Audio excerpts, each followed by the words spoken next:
Hi, it's Mr. Anderson, and this is AP Physics Essentials Video 86. It's on emission and absorption spectra. If we were to take a gas like hydrogen and put it in a discharge chamber and shoot electrons at it, it's going to give off light that looks like this. If we were to analyze that light, if we were to split it in a prism, it would look like this. So instead of being a rainbow of light, we're going to get these discrete units of light, or these discrete photons that are carrying discrete amounts of energy. And this was puzzling to scientists for a long time. We could also shine light through that discharge chamber and parts of it would be absorbed. And so this would be the absorption spectra. So most of the light would make through, but some of it isn't going to make it through. And this puzzled scientists for a long time until Niels Bohr finally figured it out. And what's happening if we look at a hydrogen just in the first two energy levels is that as the electron goes around the atom, as it jumps to a lower energy level, it's going to give off a photon of light. And for it to move up to that other energy or that higher energy level, it's going to have to absorb a photon. And so there are discrete colors of light that are required for it to jump up.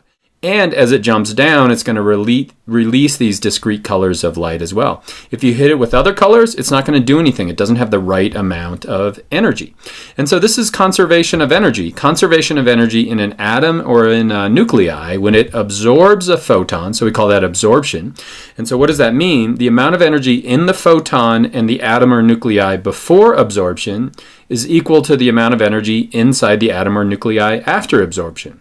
And same thing applies with emission. And so as we give off that photon, energy is conserved. The amount of energy we had in the atom or the nuclei before is equal to both the photon and atom or nuclei after. Now this is really valuable in science because we could look at what's being given off, so we can look at the spectra of emissions from any kind of element or molecule, and it tells us what elements are going to be found inside it if we know what those energy levels are. And so if you know anything about visible light, it's all the colors of the spectrum. So as we shine it in a prism, as it moves through the glass, different wavelengths of light are going to travel at different speeds, and so it's going to split it into this spectrum. Now know this, that on the red side there's a part of the spectrum that we can't see, that's infrared light, and there's going to be UV light on the other side, and we're just seeing that visible spectrum that's going to be right in the middle. And so if we look at those energy level diagrams, for example, in a hydrogen atom, if we were to hit it with the right color of photon, so let's shine on it the right color of photon, let's say a red photon, watch what happens when it hits that electron. It jumps to a higher energy level. Now let's say it falls down to a lower energy level. What kind of color is going to be given off from that electron? It's going to be that red photon again.